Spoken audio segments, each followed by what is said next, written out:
Okay. Welcome to this research methods tutorial. It's the continuation of the previous tutorials, and in this section, just we are going to see some of the details on the contents of just a research proposal. As usual, please consider subscribing to this YouTube channel for the next episodes, please. And even if you have any comments or any other business inquiries, that means if you want advices on your research project, if you want assistance, if you want support, so you can reach us on our email, researchforethiopians@gmail.com, researchforethiopians@gmail.com, and even at our Facebook page. You can get us, you can search for Ethiopians without gap, so you can get us here. And even you can even get us on Telegram, research for Ethiopians at the same time. The first one is that research title. Just how can we write research title? እንግዲህ ታይትል እንዳለው ባለፈው ምርምሩ ልንሰራ ያሰብንበት ርዕስ ነው። ያ ማለት ችግሩ ነው። ለምሳሌ if you want to study about marketing problem, this marketing problem can be the title of your research. So while writing your research title, please consider the following guidelines. Your title should be worded in such a way that gives sufficient information about the nature of your study. እንግዲህ ስለምታጠኑት ጥናት በቂ መረጃ ሊሰጥ የሚችል መሆን አለበት። ያ ማለት ኢንፎርማቲቭ መሆን አለበት። በቀላሉ አንባቢው ሰው ኦኬ ይሄ ነገር ስለዚህ የተሰራ ነው ብሎ እንዲረዳው በጣም ግልጽ በሆነ አጻጻፍ የተጻፈ መሆን መቻል አለበት ማለት ነው። and it should not be even lengthy and too involved. በጣም የተሰራ መሆን የለበትም። even በጣም የረዘመ ብዙ ዛዛታ የበዛበት መሆን የለበት። just like prepositions and other በቀላሉ elaboration purpose የሚገቡ ቃላትን ማስወገድ ያስፈልጋል ማለት ነው። it must be specific to that specific study area and to that specific issue. ስለዚህ ስፔሲፊክ መሆን መቻል አለበት ማለት። this title must be also, and it must be sufficient with optimal length, and it must not be too brief. በጣም አጭር የሆነ just like ለምሳሌ marketing in Ethiopia ብል it is too brief and it is hard to understand. So avoid just any pompous words that have unscientific, ሳይንሳዊ ያልሆኑ rhetoric, ችግር የሚፈጥሩ አርጊመንታቲቭ፣ ኢሞሽናል ኦር ቢያዝድ ኔቸር የሆኑ ታይትሎችን ማስወገድ ያስፈልጋል። አንዳንድ ቃላት በተለይ እንደየሀገሪቱ ሁኔታ ጥሩ ያልሆኑ ቃላት ሰዎች ጋር ጥሩ ያልሆነ ስሜት ሊፈጥሩ የሚችሉ ቃላትን ማስወገድ ያስፈልጋል። ለምሳሌ በእኛ ሀገር እስካሁን ባውናውቀው ነገር just like ከብሔር ጋር በተገናኘ እንዲህ አይነት ነገሮች ቃላትን ማስወገድ ያስፈልጋል ማለት ነው። ስለዚህ just pure and ሳይንሳዊ ለማድረግ ናቹራል ለማድረግ just like እንዲህ አይነት ችግሮችን ማስወገድ ያስፈልጋል ማለት ነው። ያው ሰዎች ላይ በቀላሉ ኢሞሽናሊቲን ሊፈጥሩ የሚችሉ ነገሮች ማለት ነው። ስለዚህ ይሄን በማድረጋቸው ሰውም ላይ ያነበው ይችላል። for example እንግዲህ just like እንዲህ አይነት ቃላትም የሚገቡ ከሆነ okay. The next one is statement of the problem. This statement of the problem, as I have said it before, it elaborates the problem and it defines the research topic, and it attempts to focus on a clear goal. So it must target towards the following. This statement of the problem must state background facts. እንግዲህ ያለው እውነታ ምንድነው ያለውን just ideally የሆነውን ነገር ማስቀመጥ አለበት። ስለዚህ this justifies the study to be in order. So by stating the backgrounds, we can justify that our study is in its focus. And developing hypothesis or key research question which may show the direction of the whole exercise. እንግዲህ አጠቃላይ እዚህ research problem ላይ እንግዲህ ideally ያለው background ከዛ በኋላ ያለውን ጋፕ ከዛ በኋላ የኛ ጥናት ፎከስ ሊያደርግ የሚችልባቸውን ስፔሲፊክ የሆኑ ኢሹዎችን በዝርዝር ማጣቀሻዎችን በማስቀመጥ we can state in that way.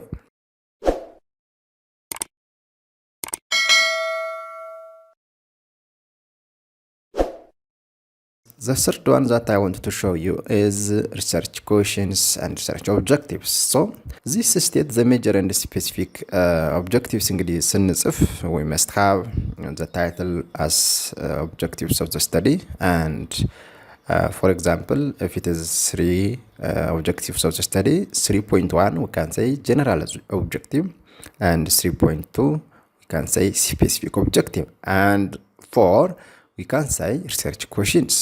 just like that በዛ መልኩ እንጽፋለን ማለት። ስለዚህ ሜጀር ኤንድ ስፔሲፊክ ኦብጀክቲቭ ይኖረዋል። አንድ ከስፔሲፊክ ኦብጀክቲቭ ጋራ ፓራላል ሊሄድ የሚችል የየራሱ መጠይቅ እናዘጋጃለን።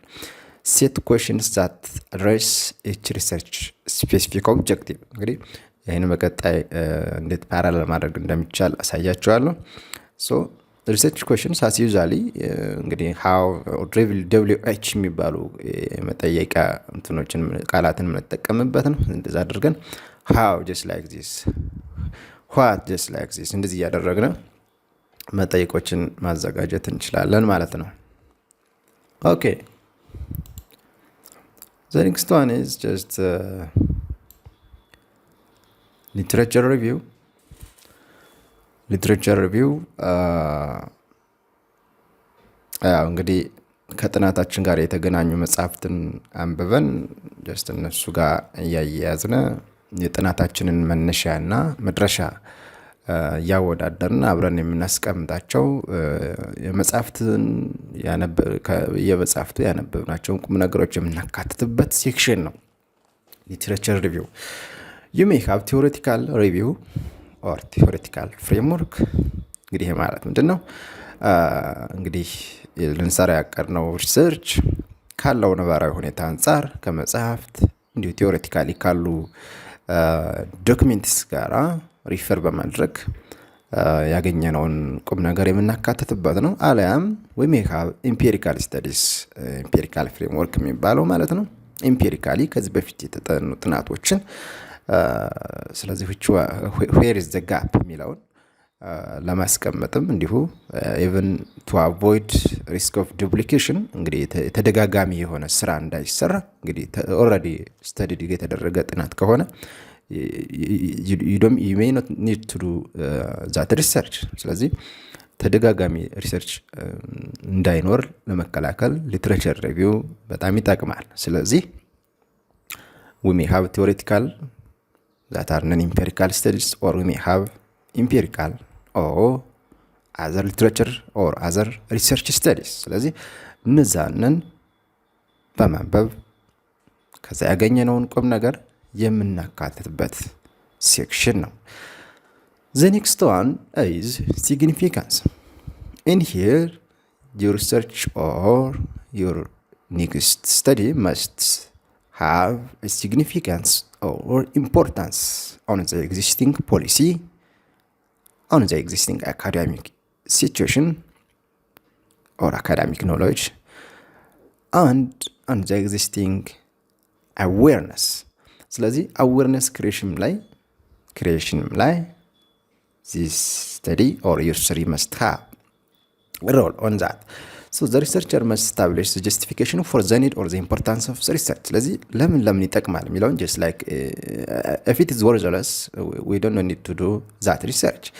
So we must justify our study on the following by stating the following points, just by showing a wide time gap between the earlier and the present study. ስለዚህ we can say that just since other studies are very outdated and even they dated on this much years, this study is mandatory to be done. እንደዚህ አይነት ነገር so there is a dynamic on this issue. ስለዚህ ጥናት አስፈላጊ ነው ማለት እንችላለን። ስለዚህ በጣም ረጅም ጊዜ 10 ዓመት እና ከዛ በላይ የተጠና ጥናት ከሆነ በ10 ዓመት ብዙ ለውጥ አለ። ስለዚህ ምንም እንኳን እርሱ ተመሳሳይ ቢሆንም just like ሲግኒፊካንሱን ለማሳየት ስለሚፈለግ ይሄ ጥናት ቢጠና ባለፉት 10 ዓመታት የመጣውን ለውጥ ወይም ደግሞ የመጣውን ሌላ የተቀየረ ነገር ማሳየት ይችላል ብለን ማስረዳት እንችላለን። Or we may also show the existence of knowledge gaps that were uncovered by the previous study. ምንም እንኳ recent የሆነ ስተዲዎች ቢኖሩንም እስካሁን ድረስ ነገር ግን if none of them show the existing situation clearly and if there is a gap on the topic you are going to study, you may show your study's significance and you can convince your supervisors or your advisors or your institution that requires your study. And the other one that we may show the significance of our study is lack or shortage of information about the problem. So if there is still a lack or shortage of information and there is still a problem in that area, we can convince our partners or our institutions that require our study that our study is mandatory. ለዚህ የጥናት መጠናቱ አስፈላጊ ነው። እንዲህ አይነት ችግሮች አሉ፣ በዚህ እኮ በቂ መረጃ ስለሌለ ነው ብለን ማሳመን የምንችልበት ሲቹዌሽን ይኖራል ማለት ነው። The other one is definition of terms. These are technical terms or words and phrases having special meanings that need to be defined operationally by the help of special dictionaries. Special dictionaries ማለት is not common dictionaries. በእኛ አፈታት ወይም ደግሞ በዛ ርዕስ ለምሳሌ የማርኬቲንግ or የሴልስ ከሆነ በዛው የፖለቲክስ ከሆነ ሪሰርቹ በፖለቲከኛው ደግሞ in politics how can we define that term or how can we define that phrase, or in medical research ከሆነ ደግሞ how can we define that term in medical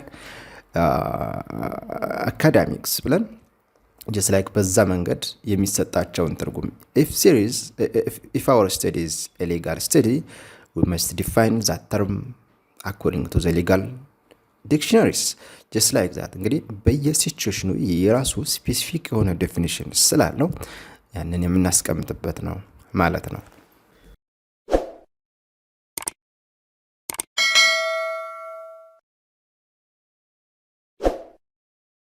Okay, the other one is delimitation or scope of the study. In here, our study may have boundaries that should be made clear with reference to the following. The first one is the scope of the study by specifying the areas. This is also called spatial scope or spatial delimitation. ከቦታ ስፔስ ከቦታ ጋር በተገናኘ ማለት ነው። spatial scope or spatial delimitation ማለት ስለዚህ ይሄ ቦታ የት ነው? just by specifying the areas that research going to be held. እንግዲህ ይሄ ጥናት የሚጠናበት ቦታ ማለት ነው። ስለዚህ ኢትዮጵያ ከሆነ ኢትዮጵያ፣ ከዛም ስፔሲፊክ አዲስ አበባ ከሆነ አዲስ አበባ፣ ባህር ዳር ከሆነ ባህር ዳር፣ whatever እንግዲህ በጣም ስፔሲፊክ የሆነ ቦታ ላይ ማለት ነው ያ ጥናት ሊጠና የታሰበበት ቦታ ማለት ነው። ስለ ቦታ መረጣ በቀጣይ የምንለው ነገር ይኖራል። the next one is the procedural treatment that includes just like እንግዲህ ይሄ delimitation ካለው procedural treatment ታለው sampling procedure የትኞቹን ሳምፕሎችን ይጠቀማል የትኞቹን አይጠቀም just ስኮፕ ነው ባውንደሪ ነው ያዘጋጀንለት ያለን። ስለዚህ የኛ ጥናት እነዚህን ሳምፕሊንግ ቴክኒክስ ይጠቀማል ይሄንን አይጠቀም ብለን ስኮፕ ባውንደሪው ደግሞ ሊሚት እንሰጠዋለን ማለት እንወስነዋለን። and the techniques of data collection እንግዲህ የኛ ጥናት እነዚህን ዳታ ኮሌክሽን ቱልስ ነው የሚጠቀም ሌሎችን አይጠቀምም ምክንያቱም በዚህ ምክንያት ብለን ስኮፕ እናወጣለታለን ማለት ነው። ስለዚህ ሌሎቹ ማስተያየት እንዲሰጡበት መነሻ ሐሳቡን ግልጽ ለማድረግ ይረዳል። and analysis methods ስለዚህ ዳታ አናላይሲስ ሜቶዶቻችንም ይሄን ነው ኢንፈረንሻል ኦር ደግሞ just like ሌላ አይነት ስታቲስቲካል ቱል ተጠቅመን ከሆነ አናላይዝ ምን አድርገው ይሄንን እንጠቀማለን ይሄን አንጠቀም ምክንያቱም በዚህ ምክንያት ብለን ማስረዳት እንችላለን። just by doing this we can just delimit the procedural treatment. and there is the development of measuring tools and their use in our study. ስለዚህ ሌሎቹ ደግሞ ተመሳሳይ ቱሎች እንጠቀማቸው ከሆነ እንደየጥናታችን ስፔሲፊክ ኤሪያ ያ ማለት እንደየዲሲፕሊኑ እንጠቀማቸው just laboratory ከሆነ just like that እነዚህን እንጠቀማለን ብለን just like ፎከስ እንዲኖረን ይሄ ጥናት በዚህ ሁኔታ የተሰራ ነው ብለው ሌሎችም ሐሳባቸውን እንዲጨምሩበት ያግዛል ማለት ነው። ኦኬ the other one is limitation of the study. In here the researcher may raise just possible or anticipated limitations. እንግዲህ አንዳንድ ጊዜ ነገሮች ከቁጥጥር ውጭ ሊሆኑ ይችላሉ። ያ ጥናት የታሰበው ጥናት ሁሉን ነገር አልፎም ጨርሶም ላይሳካ ይችላል ወይ ደግሞ እንዳሰብነው ላይሄድልን ይችላል። ስለዚህ ይሄንን ጥናቱን ለሚፈልጉት ወይ ደግሞ እንግዲህ ተመረቂያም ከሆነ ተቋማችን just like ለኮሌጆቻችን ለምናሳውቀው just like ቀድሞ እንዲረዱልን ይሄ ጥናት በዚህ አጣብቂኝ ውስጥ አልፎ ነው የሚሰራው። የራሳቸውን አስተያየትም ሆነ ሌላ ሰፖርትም ካስፈለገን እንዲያግዙን የሚከተሉትን ማለት እንችላለን። እነዚህ ብቻ አይሆንም፣ መጨመርም ይቻላል። The first one is practical weakness in the methodologies that the researcher may adopt. እንግዲህ አንዳንድ ጊዜ ካለው ስቴት ኦፍ አርት ካለው ነባራዊ ሁኔታ አንፃር ያለው ሜቶዶሎጂ የማያሰራ ሆኖ ይገኝ ይችላል። ስለዚህ በዚያም ወቅት we can just ይሄ ሜቶድ practical weakness አለው። ስለዚህ ዞሮ ግን ጥረታችንን ተጠቅመን ስራው ልንሰራ እንችላለን ማለት ይቻላል። The other one is lack of access to the right data. አንዳንድ ጊዜ አንዳንድ ጥናቶች በጣም ሴንሲቲቭ ይሆናሉ just like that። ስለዚህ ለምሳሌ አንዳንድ ሰው የገቢ መጠኑን ከምትጠይቀው የወጪው የምትጠይቀው ይሻላል። ስለዚህ የገቢ መጠኑን በተመለከተ ትክክለኛው መረጃ ላይ ሰጥህ ይችላል። ለምሳሌ ከግብር ጋር የተገናኘ ከመሬት ጋር የተገናኘ አይነት ነገሮችን ትክክለኛውን መረጃ ላይ ሰጥ ይችላል። ስለዚህ እንዲህ አይነት ፊር ካሉ we can just state such issues as a limitation, future limitations. ሌላ ደግሞ poor choice development or delivery of instruments just like poor data collection methods. እንግዲህ አንዳንድ ጊዜ ካለው ሁኔታ አንፃር just like induction research ወይ ደግሞ በአጭር ጊዜ የሚያልቁ ጥናቶች ሆነው ሊሆኑ ይችላሉ። ስለዚህ ምናልባት ከዚህ አንፃር የመረጥኩት ሜተድ አንዳንድ ሊሚቴሽን ሊኖረው ይችላል። ይሄንን እንድትረዱልን ብለን አስ ሊሚቴሽን ማስቀመጥ እንችላለን ማለት። ስለዚህ ሊሚቴሽን ማስቀመጥ ሰዎቹ ይሄ የተጠናው ጥናት በዚህ አይነት ሁኔታ ሄዶ ይሄንን ሁሉ መሰናክል አልፎ የተሰራ ነው ማለት ነው ብለው እንዲረዱልን ይጠቅማል። ሳምፕሊንግ ሪስትሪክሽን ነው። አንዳንድ ጊዜ የምንጠቀመው ሳምፕሊንግም ቢሆን የፈለግነውን ያህል ዳታ ላያስገኝልን ይችላል። ስለዚህ በዚህ መንገድ ይሄ ችግር አለበት ብለን ከመረጥናቸው ሳምፕሊንግን በተመለከተ ወደፊት የራሱ ቱቶሪያል ይዘን እንመጣለን። ዞሮ ግን ሳምፕሊንግ አስ ሪስትሪክሽን ወይ ደግሞ የመረጥነው ሳምፕሊንግ ሜተድ በዚህ መንገድ ሪስትሪክት ያደርገናል ወይ ደግሞ አስ አን ኦብስታክል ሊሆነን ይችላል ብለን ልናስቀምጥ እንችላለን። ሌላ ደግሞ lack of just up to date literature in that area። እንግዲህ እናጠና ከፈለግነው ርዕስ ዙሪያ የሌሎች መጽሐፍትም ሆነ ከዚህ በፊት የተጠኑ ሌሎች ጥናቶች ጋፑን የሚያሳዩ just like ያለው ሁኔታ የሚያሳዩ ነገሮች ከሌሉ ይሄም አንድ ስጋት ሊሆን ስለሚችል as a limitation ማካተት ይቻላል። ሌላው ደግሞ usual time bound situation in the study site። እንግዲህ አንዳንድ ጊዜ እንግዲህ ሁኔታዎች ከጊዜና ከቦታ ጋር የተቆራኙ ናቸው። ስለዚህ ጊዜ በሚፈጥረው ሌላ መለዋወጥ ምክንያት ፖለቲካም ሊሆን ይችላል፣ ኢኮኖሚያዊ ሊሆን ይችላል፣ ማህበራዊ ሊሆን ይችላል፣ ሃይማኖታዊ ሊሆን ይችላል። whatever ሁኔታዎቹ ከቁጥጥር ውጭ ሊሆኑ ይችላሉ። በዚህ መንገድ እንግዲህ አንዳንድ ጊዜ ታይም ቦርን የሆነ ሲቹዌሽን ሊያጋጥመን ይችላል ብለን ከዚህ አንፃር ብለን ዘርዘር አድርገን ልናስቀምጥ እንችላለን። ስለዚህ እነዚህ ብቻ አይደሉም፣ ሌሎቹ እንደየጥናቱ ሊጠና እንደታሰበበት ቦታ አንፃርና እንደ ጥናቱ ርዕስ አንፃር እንደ ታይትሉ ሴንሲቲቪቲ አንፃር ሌሎችንም መጨመር ይቻላል ማለት ነው። ይህን በማድረግ we can create awareness on the likely problems or the likely obstacles that our research may face.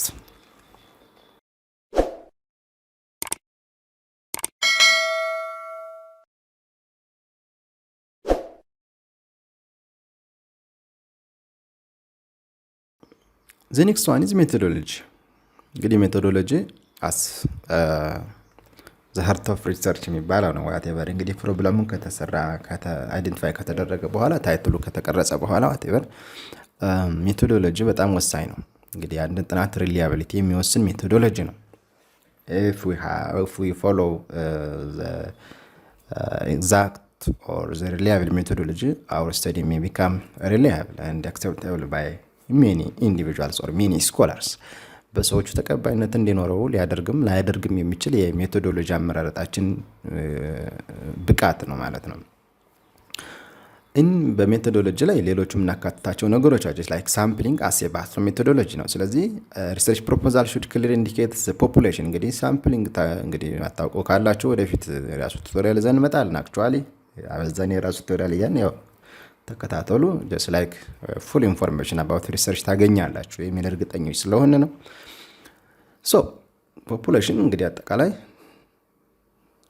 ይሄ ልናጠና የፈለግነው ርዕስ የሚነካው ሰው ነው። አጠቃላይ ያ ኢሹ ሁሉንም ሰው ሊነካ ይችላል። ነገር ግን ጥናቱን ከጊዜ ከቦታ ከኢኮኖሚ አንፃር በተወሰኑ ሰዎች መርጠን እንደ ናሙና ሳምፕሊንግ ናሙና ማለት ነው በተወሰኑ ሰዎች ላይ መሞከር ልንፈልግ እንችላለን። ጥናቱ ልናጠና እንችላለን።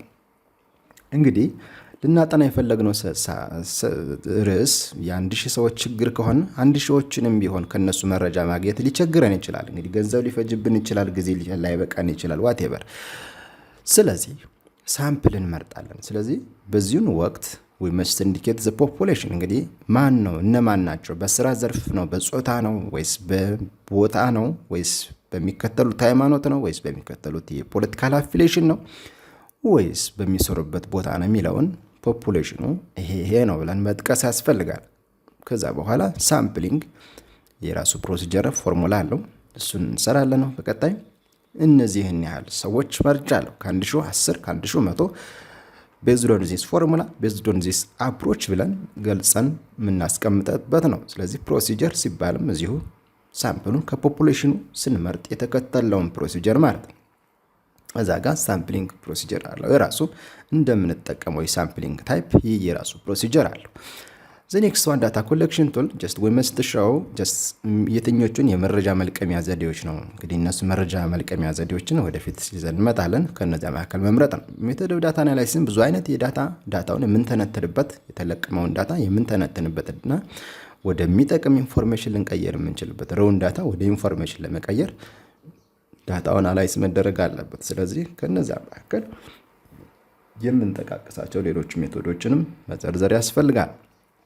ዛዘር ዋን አድሚኒስትሬሽን ኦፍ ዘ ኢንስትሩመንትስ እንግዲህ ከላይ ያልናቸው ሳምፕሊንግ ዳታ ኮሌክሽን ኦር ሜቶድ ኦፍ ዳታ አናላይሲስ የመሳሰሉትን አድሚኒስተር ለማድረግ የምንከተለውን አፕሮች መግለጽ መዘርዘር ማለት ነው።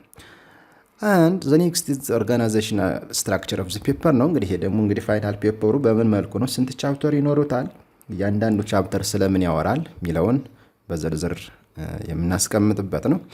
ስለዚህ ሰዎቹ ወደፊት የሚሰራው ስራ በዚህ መልኩ ነው ብለው አእምሯቸው ላይ ማይንድ ማፕ እንዲሰሩ ያደርጋቸዋል። ታይም ስኬጁል ከዚህ በፊትም እንዳልነው ሪያሊስቲክ ታይም ስኬጁል ኦር ታይም ፕላን አለው just for completing that study ስንት ጊዜ ይፈጃል 1 አመት ኦር 6 ወር ኦር ደግሞ 2 አመት ወይስ ከዛ በላይ ይፈጃል ወይ ሚለው ነው። ሲቀጥል ፋይናሊ በጀት ስኬጁል ነው። ይሄም ፋይናንሻል ብሬክዳውን ነው። ስለዚህ ይሄ ጥናት ሊፈጅ የሚችለውን አጠቃላይ የገንዘብ ወጪ ለመተመን ወይ ደግሞ አጋዥ አካላት ኦር ዶነርስ ኦር ገቨርንመንት ኦር ነን ገቨርንመንታል ኦርጋናይዜሽንስ ጥናታችንን እንድንሰራ ሊያግዙን የሚችሉት if we provide our budget schedule ስለሆነ we must prepare our research budget schedule carefully and clearly and with reliable data by considering the existing market value of the items. And finally reference section or bibliography ነው። እንግዲህ በዚህ ሴክሽን ላይ እንግዲህ maybe books or empirical studies such as journals or documents or reports this must be referred to our study and must be recorded with their standard sets of reference writing በዚህም የራሱ የሆነ ቱቶሪያል ዘን መጣለን how can we write our reference books እንግዲህ የራሱ አፕሮች አለው። እነዚህና የመሳሰሉት ናቸው ማለት። ስለዚህ እስካሁን ድረስ ያየናቸው ሪሰርች ፕሮፖዛል ስናዘጋጅ ልንከተላቸው የሚችሉ ኮምፖነንትስ ኦር ኤሌመንትስ ናቸው ማለት ነው። ስለዚህ አጠቃላይ ግንዛቤ እንዳገኛችሁ ተስፋ እናደርጋለን። እንዲካተትና ምናልባትም ከአለው ኮንሰፕት አንፃር ያልተነካ የምትሉት መንገድ ካለ ፕሊዝ ኮሜንት አንድ ይሄ ነገር ይጠቅማል የምትሉ ከሆነ ደግሞ ፕሊዝ ኮንሲደር ሰብስክራይብ አድርጉ። ታደርጉ የተሻለ ነው። ጓደኞቻችሁን ጋብዙ፣ አስተያየት ስጡ። የተሻለ የምርምር ተቋም እየገነባን ነው። ስለዚህ ሁሉን ሰው ሊያግዝ የሚችል ተማሪዎቻችንን ሊያግዝ የሚችል ተመራማሪዎቻችንን ሊደግፍ የሚችል ተቋም እየገነባን ነው። ስለዚህ ሰብስክራይብ አድርጉ፣ ቪዲዮዎችን ተከታተሉ፣ ኮሜንት አድርጉ እንላለን። ባይ